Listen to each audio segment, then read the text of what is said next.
जय माता दी। नवरात्रि का 8वां दिन माँ महागौरी को समर्पित होता है।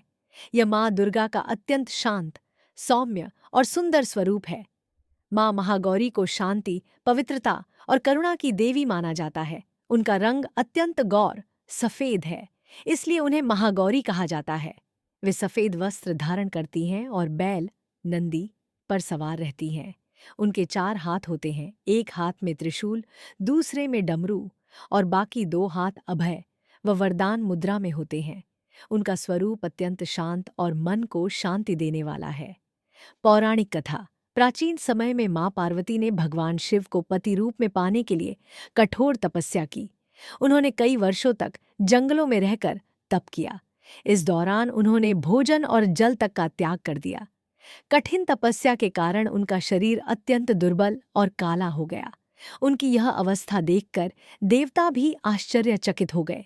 उनकी अटूट भक्ति और तपस्या से प्रसन्न होकर भगवान शिव ने उन्हें अपनी पत्नी के रूप में स्वीकार कर लिया।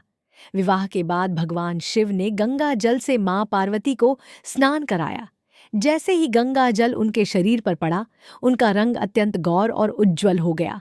तभी से वे मां महागौरी के नाम से प्रसिद्ध हुईं। उनका यह रूप पवित्रता, सौंदर्य और शांति का प्रतीक बन गया। मां महागौरी का महत्व। मां महागौरी अपने भक्तों के जीवन से सभी पापों और कष्टों को दूर करती हैं। वे जीवन में शांति, सुख और समृद्धि प्रदान करती हैं।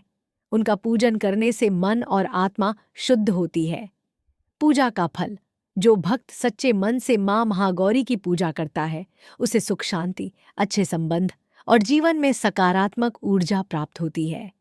मां महागौरी हमें सिखाती हैं कि सच्ची भक्ति, धैर्य और तपस्या से जीवन के सभी कष्ट दूर हो सकते हैं और अंत में शांति और सफलता प्राप्त होती है।